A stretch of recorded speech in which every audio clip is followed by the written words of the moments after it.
Okay, we can start. So welcome everyone. And this is a side event on harnessing science and public-private partnerships to advance agri-tech innovations for drought resilience and sustainable land use in the MENA region.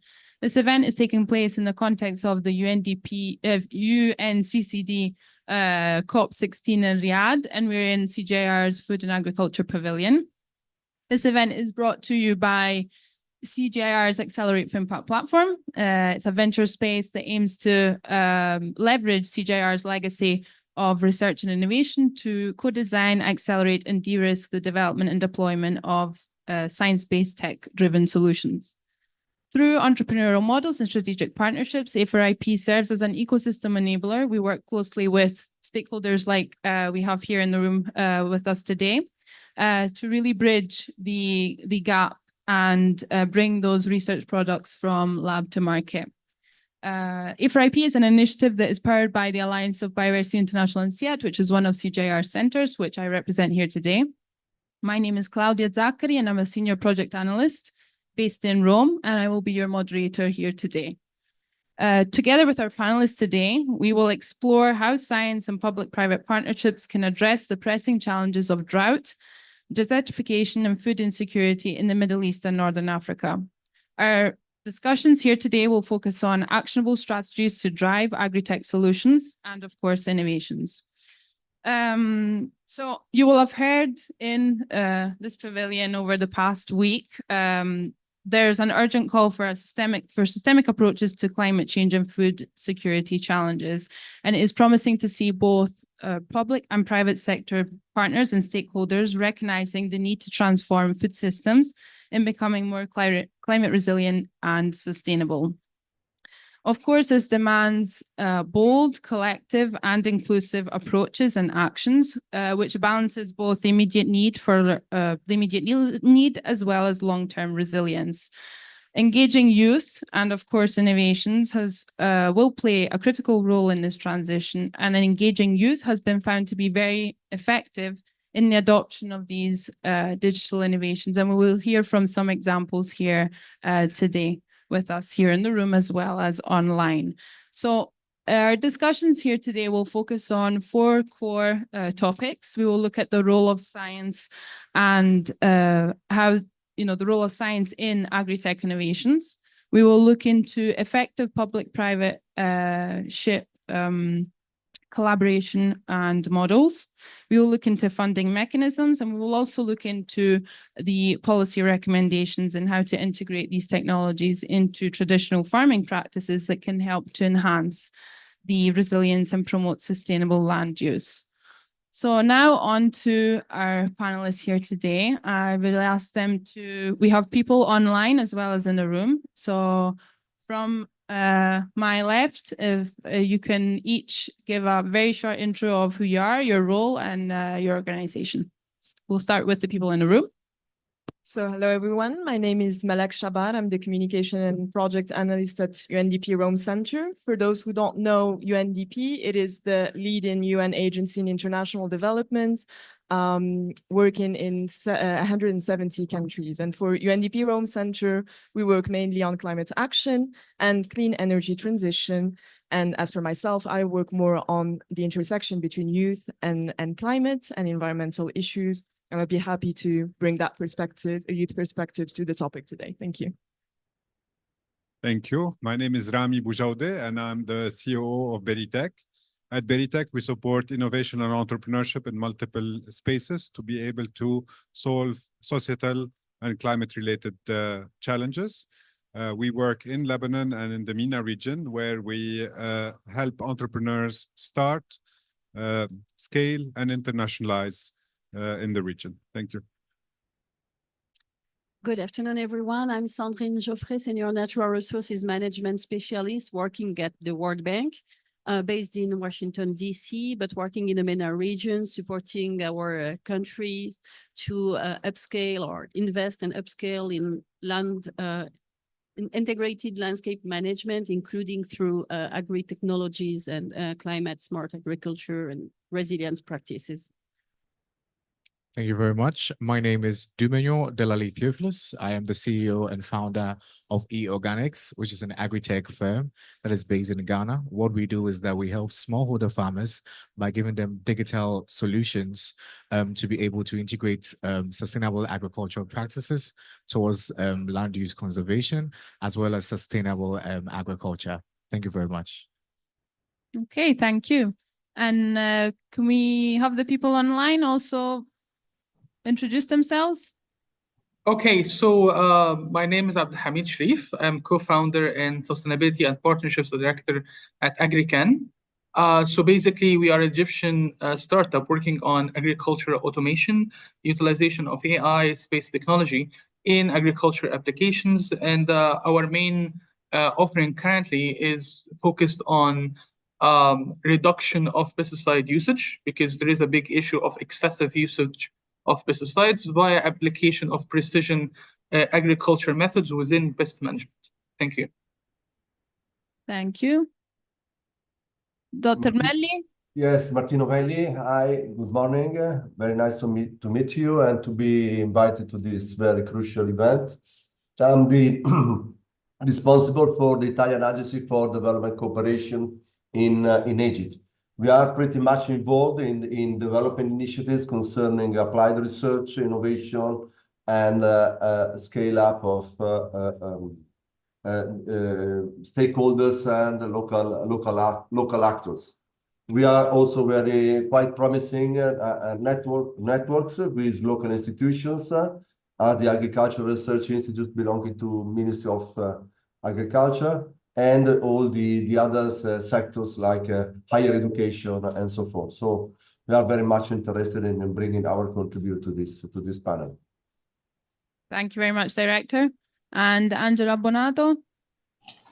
Yeah, hello everyone. I'm Angela Bonato, CEO and founder of a startup called Beetroots that aims to tackle drought in agriculture through the use of hydrogens that can retain moisture into the soil. I will talk better about this later, but I'm honored to be here in this panel because I present the science-based part that contribute to this problem. Okay, thank you very much. Okay, I think we can get started. And Rami, I would love for you to kick off the discussion and sharing your outlook and experience from BerryTech's point of view, in that you have extensive experience in supporting scientifically sound agri-tech startups. So my question for you is, how can scientific research contribute to the development and implementation of agri-tech solutions that can enhance drought resilience and sustainable land use in the MENA region? And I would kindly ask you to keep your response to 3 minutes. Okay. Okay, so when we talk about scientific research and advancement, there's a lot that could be done in the space of combating drought and desertification in the region. When you look at integrating remote sensing technologies, we look at advancement in satellite imagery and IoT sensors. And all of these can be leveraged to monitor soil moisture, crop health, and wealth patterns. We can also look at a solution like hydrosols that could come into reducing the water irrigation.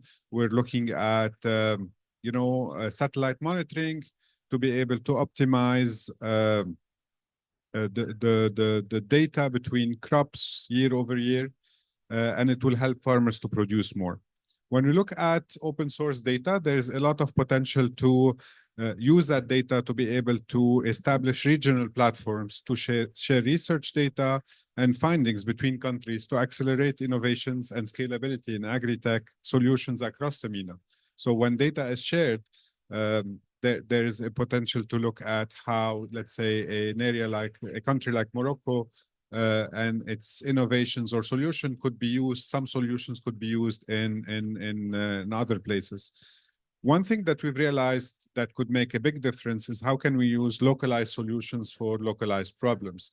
There's a lot of scientific research in the region that is not yet commercialized the way we want it to be to solve those problems. So scientific research must be tailored to the specific agroclimatic zones in the MENA region. And partnerships across universities from different countries could play a big role in advancing agri-tech startups to ensure those solutions are localized, are focusing on problems in the region that could produce better health and so on. And when we talk about innovations, it could be any way between, we talk about satellite, big data, IoT, but also when you look at solutions related to valorization of compost, use of healthier soil practices, and so on, all of that can help in improving. And sometimes it's a business model solution that could optimize the use of such technologies across the board. Okay, so we've heard from the accelerator perspective. So joining us online, we have 2 youth-led agri-tech startups, and I'd like to hear it from their perspective as well. So starting off with Angela, can you give us a 2-minute pitch of beetroots and focus perhaps on the scientific component of your solution? Yeah, sure. We start from the fact that normally in the open field, there is a lot of waste of water because up to 90% of this water is lost normally due to evaporation or seeping. And our approach is to use more efficiently this water, trying to trap it into the soil. And we do so by using hydrogens that are basically little sponges, molecular sponges that can entrap water much more efficiently than the soil. And then when the soil is dry, it starts to release it in order to make the water available another time for the plants. We do so like using these hydrogens that are totally natural and derived from algae. So they have this first action that is like a retaining water, but then when they decompose, then biodegrade by time, they are also nutrient for the plants. So in this case, they are also helping the plants survive more to the stress and produce more at the end of their cycle. So we are helping farmers in order to make the crop survive, but also to have more crop at the end. Okay, thank you.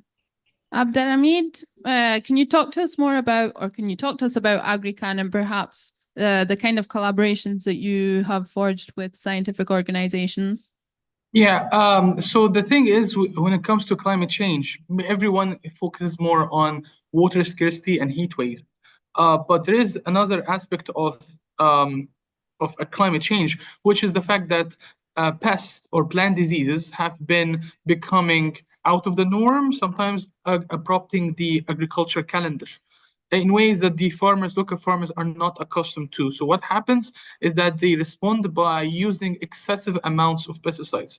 The thing is, most of the pesticides, aside from the fact that they are imported, so this is also a foreign currency drain on local farmers who are already cash stripped, to be honest, and then the markets in the MENA region are very price sensitive.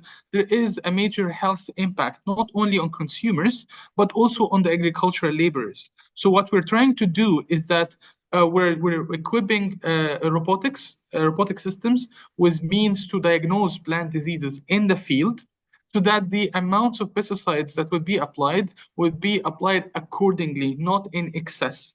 That's one of the things, but also the robotics systems, while being in the field, they are used as means to collect environmental data, and collecting environmental data is very important, especially for calibrating the satellite data.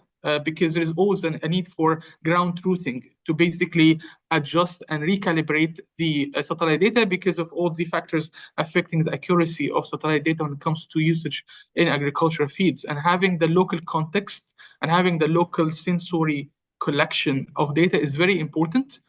And also, since you mentioned the partnerships we did, we were glad to connect with ICARDA, via CGIAR support. I think I have you to thank for connecting us to ICARDA when it comes to discussing the possibility of devising a plan to have an early warning system for plant disease. The thing is, when it comes to regional integration, there is a major issue of having either gaps within the data, discrepancies within the data, and the fact that similar countries within similar climates don't share with each other the data on plant disease. And what happens is that a certain plan to break up in a certain country or locality or a village, but other villages in the region don't have an idea about that. So having an early warning system using the data coming in from different agricultural settings would be very important. And I think our discussions with IGARDA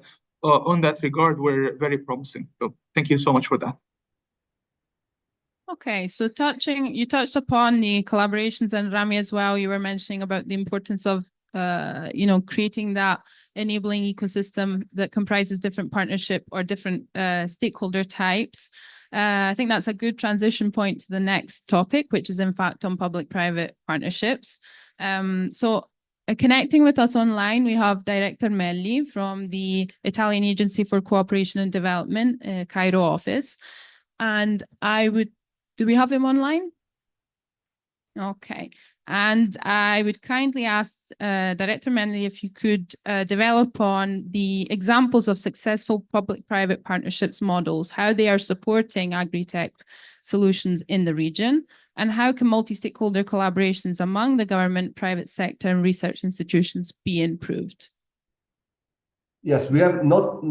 I would say this is a crucial question, no? But we don't have actually a number of really fruitful or best practice to mention. And how public-private partnership is instrumental in advance. We consider that is instrumental in advancing agri-tech in various regions, especially in Africa.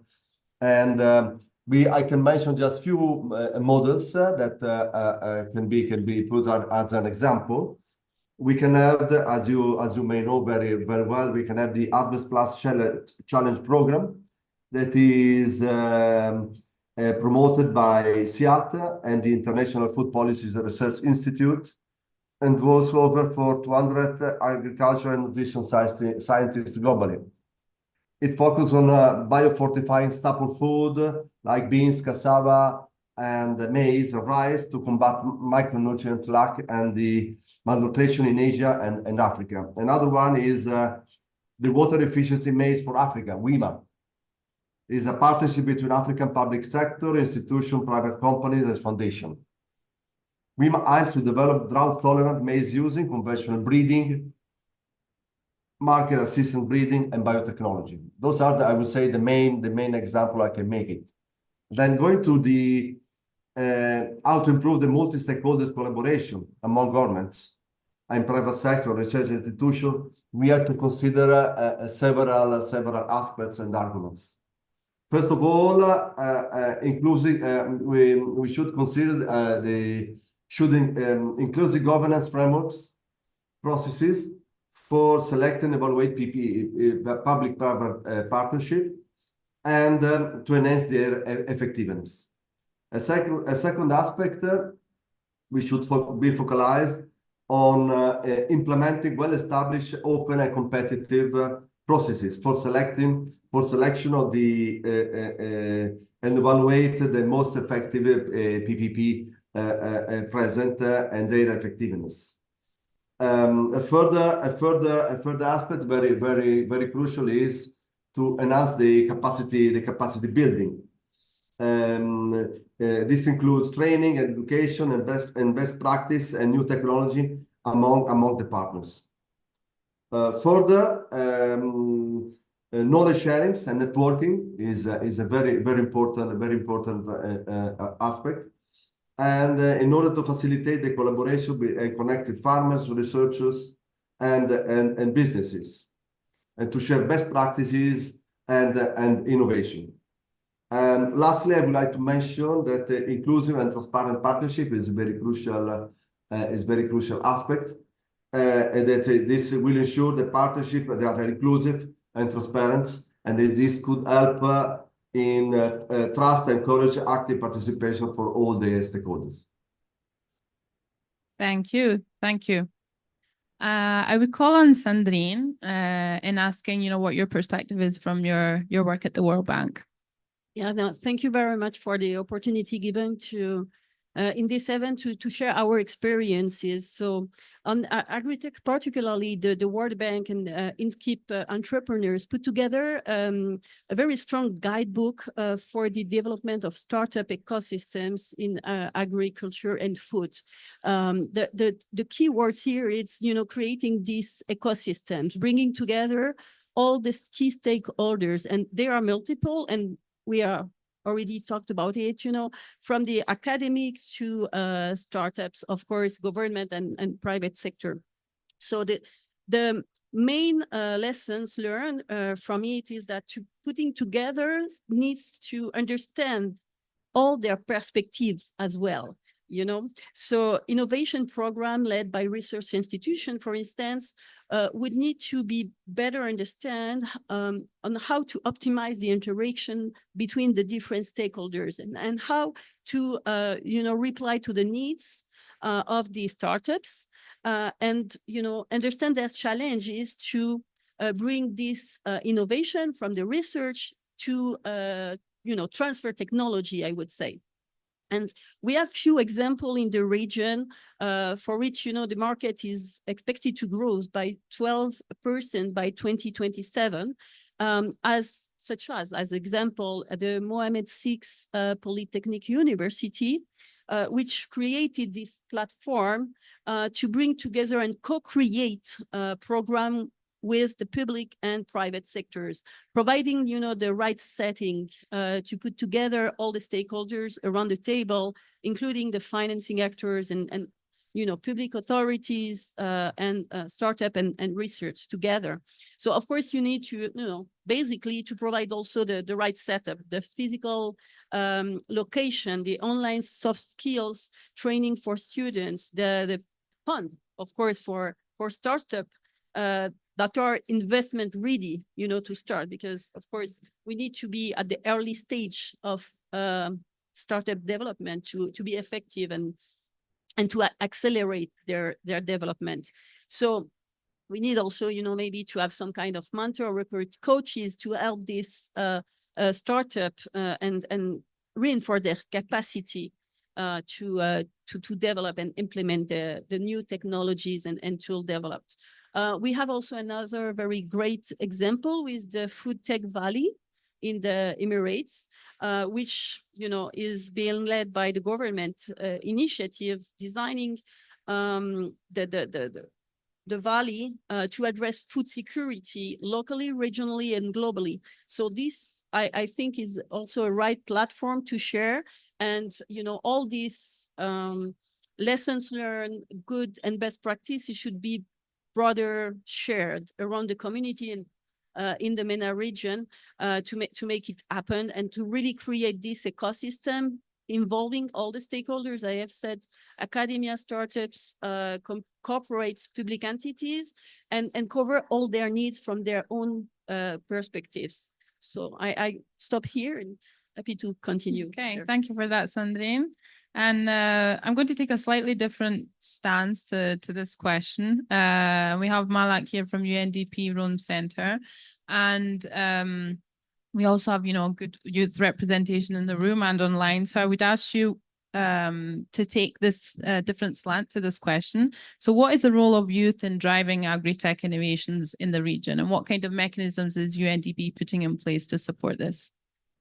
Thank you for the question. So I think it's important to give a bit of background first. If we look at the Arab States region, 60% of the population is under 30. 25% is between 15 and 29. So it's an immensely young population. At the same time, we look at the Arab States region, 73% of land is degraded. And that leads to a lot of impacts, such as, you know, reduction in productivity, loss of job, food and water insecurity, forced displacement, which is also exacerbated by the crisis, the amount of crisis in the region. And most of the time, these effects, this impact affects the most vulnerable, including youth. And these youth have this firsthand experience and understanding of these issues. And so we need to give them the skills to have them contribute to the green transition. So what I wanted to say is that already at the level at the global level, we see youth taking things in hand, starting enterprises that not only create job opportunities, decent job opportunities, but also build resilience within their communities and also help their countries in sustainable development. Also at the level of NDCs, now that they're being reviewed, we are trying to put youth as potential stakeholders to make those policy commitments into concrete actions. But if we go back to the Arab States region, we see that it's one of the regions with the highest barriers to youth entrepreneurship. And those barriers are at the macro level, so policy, national policies, regulation, economic frameworks, etc. So custom taxation, difficulty to register as an organization, etc., etc. Access to loans.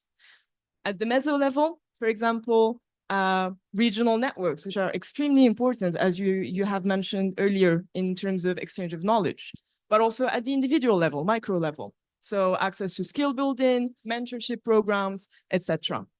And so UNDP has started a few initiatives to make this possible. I'll just point out 3 of them very briefly, and I'll start with one that is very close to heart, which is Youth for Climate, an initiative that we lead on at the UNDP Rome Center. And Youth for Climate basically is a global initiative co-led by UNDP and the Italian government, where we try to support youth-led innovative climate solutions to implement their solutions both financially and through capacity building. Now, Youth for Climate does that through a call for solution that we open every year on different thematics, 5 of them, amongst which there's food and agriculture. So we've been receiving a lot of agri-tech focused solutions as well. So there are plenty of great ideas out there.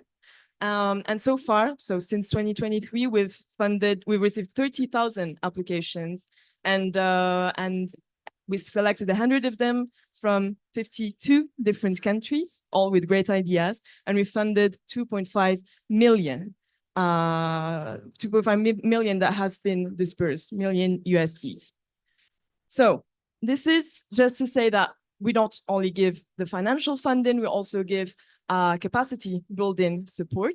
So awarded individuals and projects then get a mentorship program where we link them to experts in the sector. We also try to connect them to the country offices that are present in the country to facilitate contact with the local governments, etc., but also with private sector, relevant private sectors that can help them scale up even more.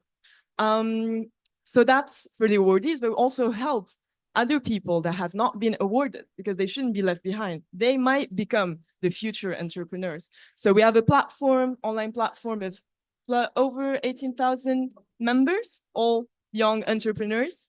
And that platform is a space for them to connect, to exchange knowledge, and also to have access to different learning opportunities.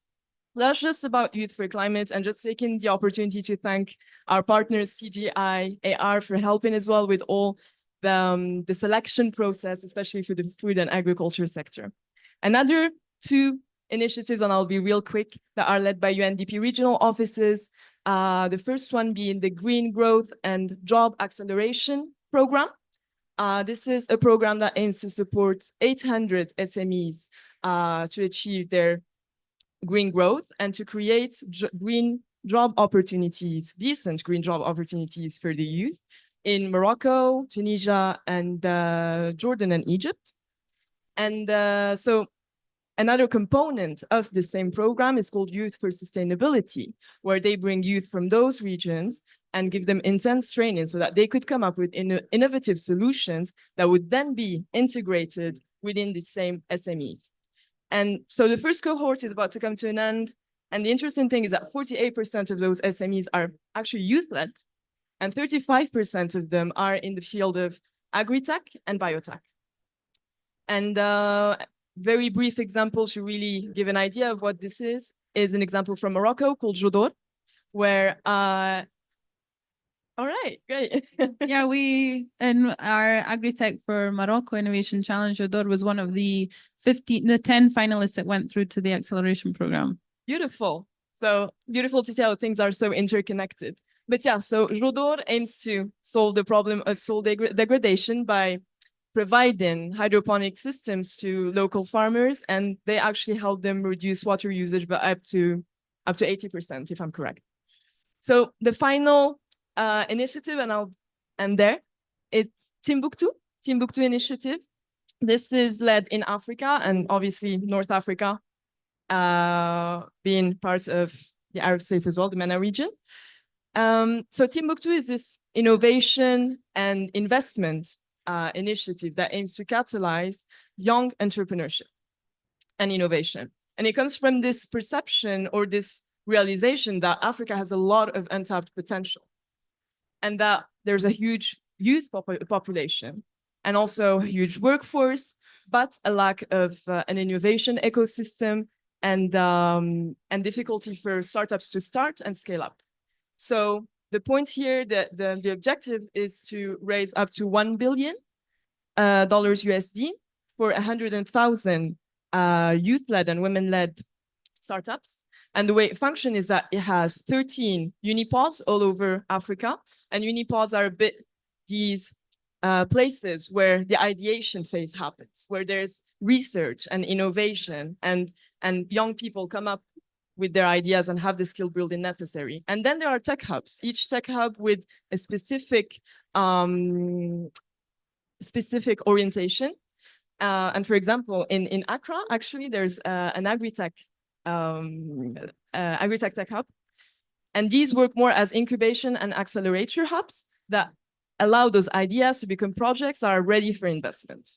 And then there's, of course, the connection with potential investors who venture capital through blended finance. But just ending up on one little thing. So we need to shift from the perception, in my opinion, that impacts can only be done from the top to the bottom, and it can be actually realized bottom up.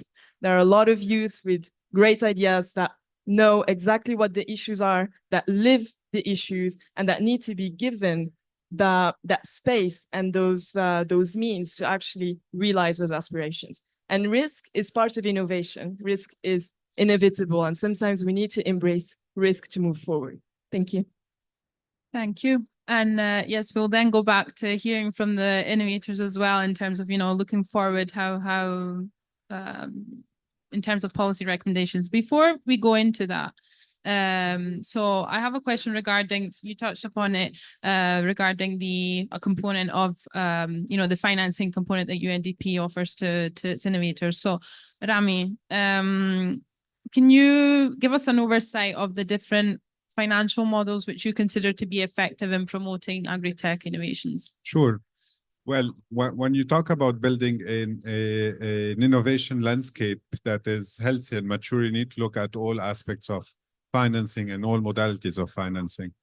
When we talk about early stage innovations, grants is the most effective way of doing it, because this is where if you blend grants with technical assistance, acceleration, you're able to get those innovations to move forward, to validate, to test, to prototype, because there is no revenues that are coming up from it. As we move forward into an MVP stage or an early adopter stage, this is where some sort of blended financing could come in. We can look at angel investments. We could look at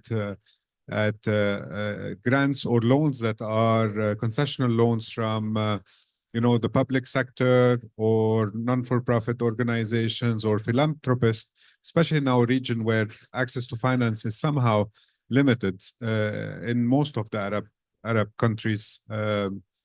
So looking at financial mechanisms that could help could play a big role. Now, when we look at some other sort of grants, and we've had some big success with a milestone-based grant. So we provided some of the scale-ups that we've worked with a scheme over a period of time where we set milestones for them to get ready for investments.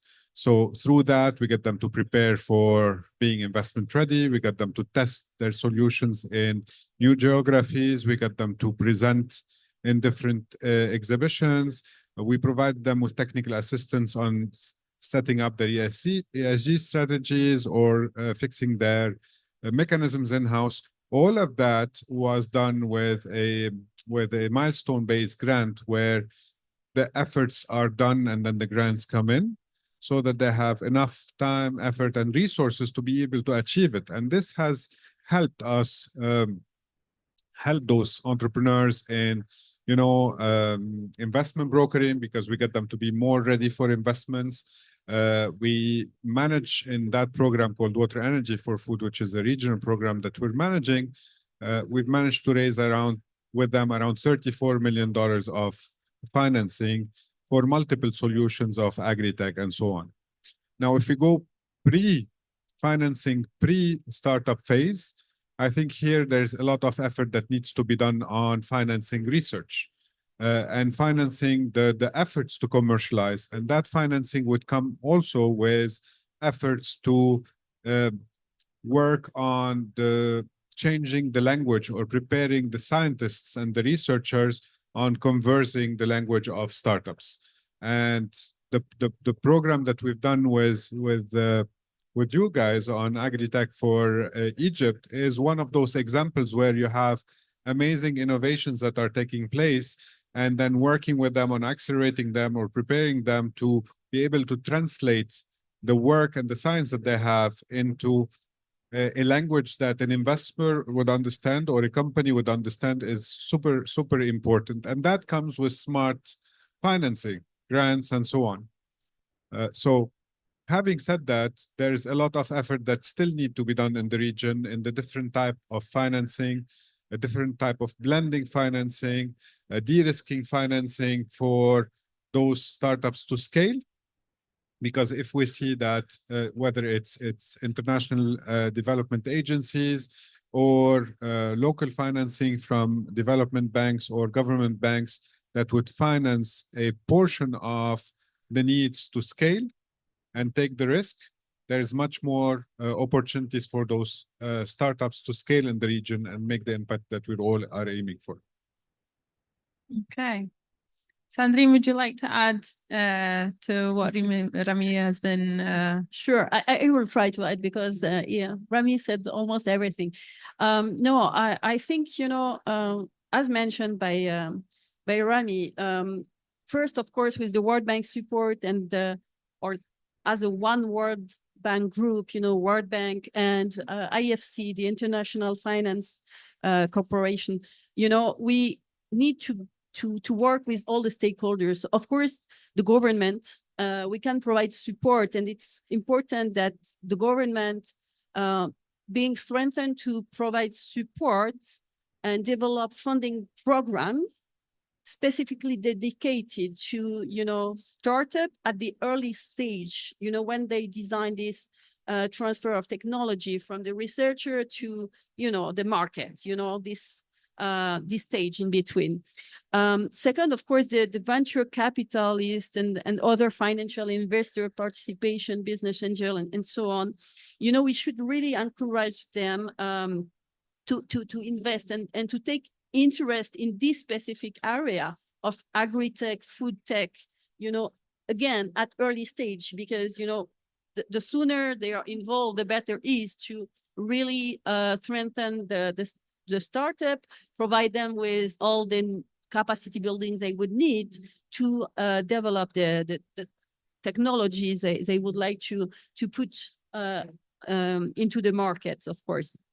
And we need to create this industry partnership, creating this connection, as mentioned, before at local, regional, and, within the international landscape of companies to ensure that this innovation meets also the actual market needs, because it needs to reply to a needs to be efficient, effective, and of course profitable from a financial point of view, and benefits also from the industry expertise, for the startup to grow.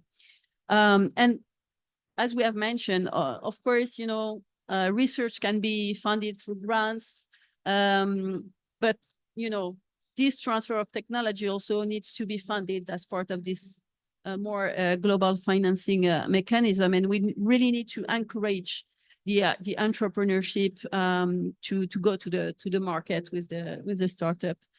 Yeah, so over to you. And of course, World Bank and IFC are, supporting these changes over the long run. It's not, I think we are not yet at the point that we have the scale up, but we will work for it. Thank you. Okay, so and on that positive note, if we move on to the last topic, so it's more, forward looking and in terms of policy recommendations. So I'd like to hear from our innovator in the room, if you could give us, an oversight in terms of what are your policy recommendations in this regard, and how can we ensure that we are inclusive of ensuring, that the innovators like yourselves are in those rooms where these discussions are taking place.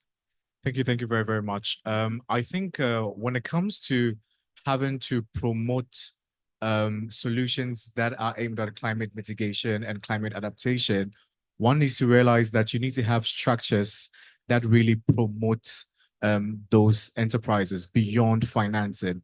And these structures need to be built at the local level. And these structures are also very much important to have consensus on a global scale. Now, why am I saying this? Because sometimes the beneficiaries that you're dealing with are used to a specific product or a specific service that has dominated the market for years. And what you are offering is a much more sustainable, green solution that is come to disrupt the industry. So policy around things like subsidies would be very, very much important. Policy around things like how to promote participation, policy around things like how to have tech hubs and agri-techs where you can have collaborations on a national and a local level to be able to refine solutions to make them investment ready. These things are things that you can look forward to in the future. And it's also very, very much important that we notice that these policies might not necessarily be the same in all regions, but they are very, very much important that we bring a lot of stakeholders on board to develop these policies in a way that promotes more of a green or a blue economy. And I think that is something that I would really look forward to as an innovator. And I think that is something that, it is very futuristic as well. Yeah. Okay. And online we have Angela and Abdelhamid. Angela, would you like to give us your take on this?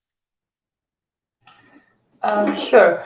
Yeah, so I agree that innovation is the key, and innovation needs to be supported in order to work, because we are young people, and we can rely on our knowledge, but we also need to have support from who already did this path in the past.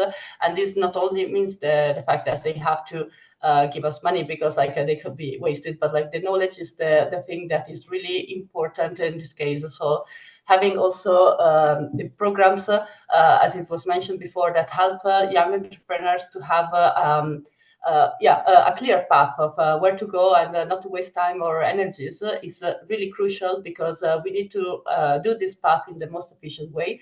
And so everything an ecosystem can give is very valuable for young entrepreneurs. Okay. Abdelhamid? Hey, so here's the thing. I would try to be very specific in lieu of time. So we have an issue when it comes to agri-tech or agriculture in general. There is a lot of fragmentation of land ownership, which would affect the application mass scaling up of agri-tech solutions. So you need to rely on aggregators within the ecosystem in order to provide such solutions. And one of the things we suggested and we're trying to work on is especially echoing Mr. Rami's point on innovative financing, cooperative financing. I think cooperative financing in the global south is not as, if you compare it to the global north, is very different. In Europe, a lot of agricultural work is being done by cooperatives. So we need to have agricultural cooperative coming in line when it comes to agri-tech deployment, especially the fact that they would serve not only as a guarantee, because they have a lot of within their participation and membership, a lot of acreage, but also they would help to distribute the risk. And the risk perception when it comes to startups is a major issue. And also when it comes to demand. One of the things we have seen, especially as we startups pitch in organizations, in competitions to VCs, there is always a debate on estimating the demand for the agricultural solutions. So one of the things that donor organizations or programs working on agri-tech deployment can do is that they could create the demand. For example, if one area requires a cold storage solution, for example, and there are startups working in the area, then the organization could directly fund and create the demand, go to the startup and say, we want you to create such solution to this village, and here is the amount for it. So basically, the movement from financing to creating and placing orders.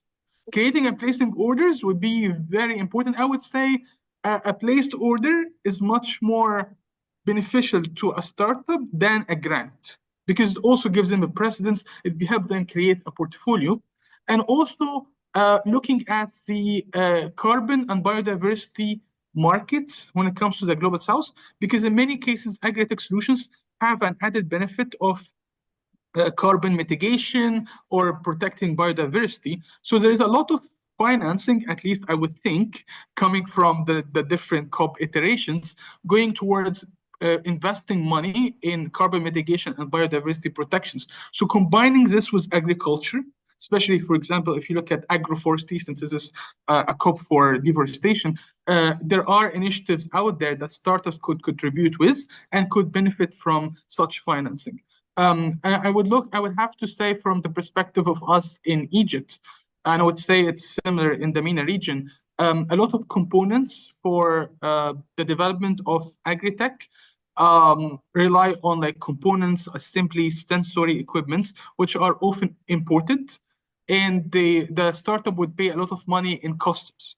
So we need to look at legislations when it comes to customs, when it comes to taxes.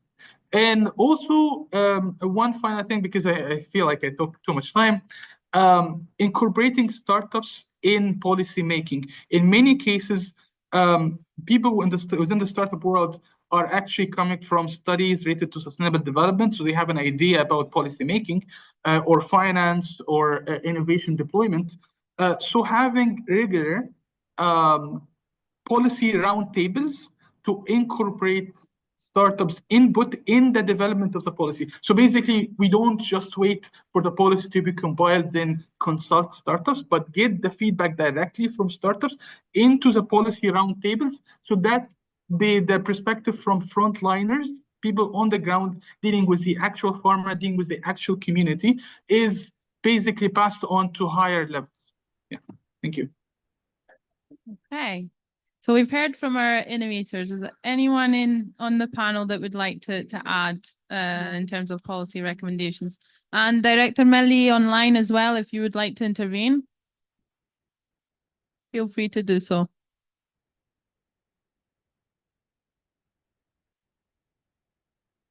Yes, thank you. Yes, I would like to integrate this very important aspect, and I would say also strategy. I mean, not much specific, but to recall some general recommendations that could be, I would say, could be crucial. First of all, startups should engage with policymakers. Only with whether the startups can engage with local, regional, and national policymakers, they can be enter into an inclusive process. And then the second aspect is to form alliance and networks, that collaboration with other startups, companies, and research institutions, so they can contribute strongly in the policy making. And then showcase success stories. It should be very important in demonstrating the practical benefits of agri-tech innovation through case studies and pilot projects. Furthermore, I would say to participate in policy development. This is crucial, and very often startups are excluded from this process. and to insert them in this area, in these activities, could be really include them in a practical and finalized exercise. And then leveraging the digital tools is also a very important aspect. And then utilizing digital platforms to engage with stakeholders and policymakers. And then advocate for research and development in funding. The startup should advocate for increased public and private investment in agricultural research and development, and educate and inform. Regular education policymakers about the latest advancement in agri-tech and their potential impact and their building a supportive policy environment. I may add that how can we encourage the innovation and being practical for startup to implement? I just recall a few significant areas. Utilize tax incentives in research and development. Simplify the regulatory framework that very often is not tailored to support the startup and innovation and agri-tech technologies to be implemented. As the other participant they mentioned, it access to funding is very important, and very often there is not much space dedicated to startup innovation and agri-tech on this area. And then also another area is to bring support to skilled migration, utilizing resources, human resources, HR in a broad manner. This could help a lot in implementing those aspects. Training education programs, investing in STEM, and also STEM should be inclusive. Also, we should include pose a lot of attention in the gender aspects in STEMs, also because education part of the all the women institutional women scientists should be strongly included, and very often they are excluded on this area. And then protect the intellectual property, and it's very important. Very often they are not very much protected. And intellectual property. Also encourage digital and small business that consider the unique needs of startups when designing policies. This is also very important to encourage them with participation and digital and small and business. And to tailor appropriate policies to encourage them their participation. And then networking and mentorship programs is very crucial as well in order to get the relevance of this area. We can also mention direct grant and research and development and public procurement policies that should encourage their inclusion and participation, and the showcase of the best practice. Thank you. Thank you, Director Melli. And I see, Rami, you have your microphone in your hand. Is there something you want to add to that? I think Director Melli covered it all. I just want to add one component that I believe is very important. In our region, people still look at agriculture as one entity, and sometimes we're missing out on the collaboration between the multiple sides of STEM. So we don't see a lot of engineering, technology-based or science-based education that focuses on agriculture.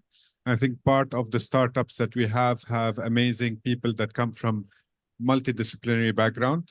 And if we can work on policy to lobby academia and governments to push for more interdisciplinary research, action, and activities, and on startup activities at the campus level, at university level, where we can get people to become more exposed to entrepreneurial opportunities, there is a potential to be able to unlock more the innovation in the sector beyond the space. Because I think we still have a major issue of people seeing agriculture as an area that is not of interest for the youth. And if we bring science, innovation, and technology to the table and say, you can create amazing things and transform the food system across the region, we could engage much more talent into making a difference in our food security and sustainability. Sandrine? Yes, last points to build on what you have just said. In fact, also we need to rely on networks of farmers and cooperative, because they can be early adopters of all these new technologies and being also key opinion leaders, and they will facilitate the integration of these new technologies and innovation into from agri-tech into farmers' practices and lives. And they can provide, for instance, land for testing solutions and provide feedback. And then you can also share this with researcher, and, having this loop and feedback loop can help to, of course, strengthen and reinforce the technology being developed as part of agri-tech, and provide insights into the actual market needs as well. So this could be really a co-building, co-construction of new agri-tech technologies. Thank you very much. Okay, thank you so much. And I think that's ending it on a positive note. So in closing, thank you so much to our panelists for your insights today, our panelists online and the people here in the room. Let's take this conversation further. So of course, I invite you to connect with the panelists, and make sure to connect with us at A4IP, the Accelerate for Impact platform. We're on LinkedIn and on YouTube, and this is the QR code to our landing page. Just a special invitation before we close. Next week, we're having the Agri-Tech for Egypt Innovation Challenge Demo Day online, happening on the 17th of December from 11 a.m. to 1 p.m. And we have Abdelhamid with AgriCan as one of the 15 finalists who will be pitching in front of the selection committee. So I invite you all to register for the event. And stay updated with the information coming through our LinkedIn page. Stay engaged with the work that's happening within this food and agriculture pavilion over the next. Sure. Would you like to say something? Sorry. Vuoi parlare?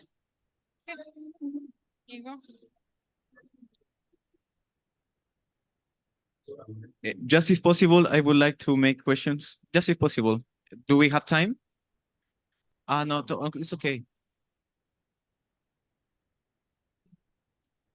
Or maybe after because yes, I don't want to disturb the time. Thank you. Okay, thank you so much. Thank you to our panelists. Thank you to the audience, and happy COP16, everyone.